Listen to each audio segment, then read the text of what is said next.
باتحدى أي حد يشوف الوصفة دي ومش هيقوم يعملها حالًا، من كيلو لبن و3 معالق نشا هتعملي 5 كيلو آيس كريم، وما ننساش نصلّي على النبي في التعليقات عشان أكسب ثواب وأنتم. جاهزة معايا كيلو من اللبن، عليه كوباية من السكر، حطيت عليه معلقتين كبار من النشا ومعلقتين كبار من اللبن البودر، ممكن نستغنى عنه بس بيدي بقى طعامة ودسامة للآيس كريم بتاعنا. تمام، وكيس فانيليا، ونقلب كده على البارد، كله على البارد. وهنضيف كمان معلقتين عسل جلوكوز، ممكن تستبدليهم بمعلقتين عسل نحل، بس هو العسل الجلوكوز بيدي مطة كده للآيس كريم، هو اللي بيخلي الآيس كريم المطة اللي احنا عارفينها كده. تمام، واخده بقى كله كده قلبته على البارد، واخدهم بقى على النار، وافضل اقلب كده لحد ما يربط معانا ونوصل للقوام ده. طبعا احنا مش بنخليه مهلبيه، احنا مش ضايفين نشا ان هو يبقى مهلبيه، احنا عايزينه بس يربط زي ما انتم شايفين كده، بقلل كده ونوصل للمرحله دي. هو ده القوام اللي مطلوب مننا، احنا ضايفين معلقتين نشا بس لكل الحليب. تمام، اغطيه بقى باسترتش كده عشان ما يعملش معانا قشره، واسيبه لما يبرد. تمام، اجيب بوله كبيره زي ما احنا شايفين، وانزل بقى بالخليط بتاعي عشان نكمل بقى بقيه المكونات.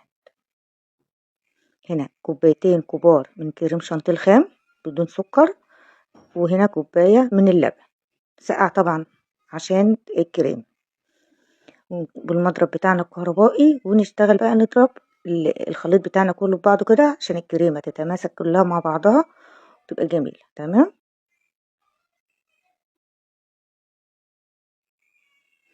الكوبايتين الكريم شانتيه اللي انا مستخدماهم كانوا في حدود ربع كيلو من الكريم شانتيه. هنا بقى شايفين كل ما بضرب كل ما بخلي القوام بتاعي يتقل ويبقى كريمي، وبيزيد معايا كمان في الحجم. هنا بقى بعمل اول طعم اللي هو الطعم الفانيليا، باخده كده في العلبة بتاعته واعبي كده العلبة، واول ما اعبيه ادخله على طول على الفريزر، مش بركنه جنبي عشان ما يفكش او يسيح ويعمل معايا كريستالات من التلج كده بعد ما يتجمد. تمام، هنا بقى مجهزة معايا فراولة مثلجة، طبعا انا كنت مفرزاها في الفريزر عندي، لو انت هتجيبها طازة فرزها شوية وبعدين استخدميها عشان تبقى معاكي كاملة كده وتخلي معاكي الوصفة بتاعتك حلوة قوي. هقولك ازاي تعاير الفراولة لو انت مش عاملة زي كده بالبركة. بتعملي الفراولة بتفرموها في الخلاط، وبنفس الطبق او البولة اللي انت مستخدمة فيها الفراولة حطي من الخليط بتاعنا الكريمة نفس الكمية بالظبط، يعني عاير بنفس البولة او الطبق اللي انت مستخدماه. تمام، كده هتطلع معاكي كريمية وجميلة جدا. هنا بقى حطيت نقطتين من اللون الأحمر عشان يدي معايا لون كده ويبقى ساطع كده اللون بتاعنا. تمام، هنا برضو مجهزة معايا مانجا، طبعا المانجا دي مش في ميعادها، فهي كانت متفرزة عندي في الفريزر. ممكن تستخدمي في فروتو أو أي حاجة أنت حابة، أو كيس الفانيليا البرتقال هتدي معاكي لون وطعمه برضو حلو أوي. برضو زي ما أنا عملت في الفراولة استخدمت نفس البولة، عايرت بها المانجا وعايرت بها خليط الكريمة بتاعنا. تمام، واقلب كده زي ما انتم شايفين لحد ما اوصل للقوام المطلوب، وغطاها برضو وادخلها الفريزر. كل طعم بعمله بدخله الفريزر. هنا بقى ربع كوباية من عصير الليمون، هعاير عليهم كوبايتين من خليط الكريمة بتاعتنا.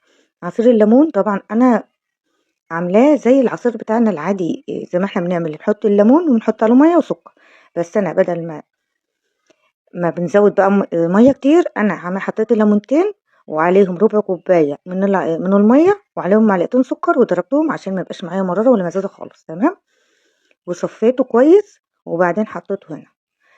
طبعا لازم بنحط مع الليمون سكر واحنا بنضربه. والفراوله لو كانت مززه، نسيت اقول لكم، لو الفراوله بتاعتك مززه حطي معاها معلقتين سكر، اضربيها بمعلقتين سكر. انا كنت ضاربه معاها معلقتين سكر عشان تطلع معايا السكر بتاعها مظبوط ومبقاش مزز ولا اي حاجه. كده خلصنا طعم الليمون. هنروح بقى لأحلى طعم وأكتر حاجة معشوقة عند الأطفال، الشوكولاتة، آيس كريم الشوكولاتة.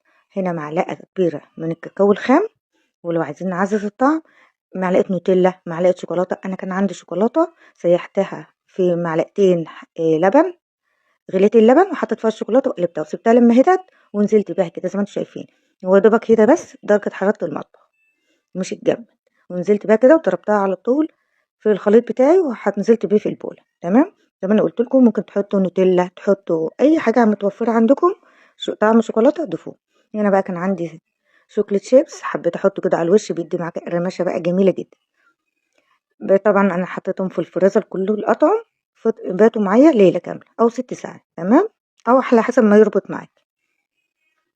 هنا كل الأطعم بقى كده طالعة، شايفين كريمية جميلة وخطيرة. عملنا من كيلو لبن واحد 5 أطعم، دخلوا في 5 كيلو ايس كريم. شايفين كريمية، باين عليها ان هي كريمي، الجيلاتي كريمي ومش عامل كريستالات تلج ولا اي حاجة، كريمة خالص. طعمها خطير، وكان الاولاد هيتهبلوا على الأطعم، كله طعم مميز، اكنك مش عاملاه كله مع بعضه، كل طعم ليه ميزة وليه طعم وطعمه لوحده، اكن كل حاجة معمولة لوحدها. شايفين؟ بصراحة انا بصور لكم كده، وكان ورايا جيش اكتر من 5 اولاد واقفين حواليا، كل واحد عايز الجيلاتية بتاعته. خطير، طعمه خطير. انا كنت كده بصور لكم وبناول لهم على طول في ايديهم.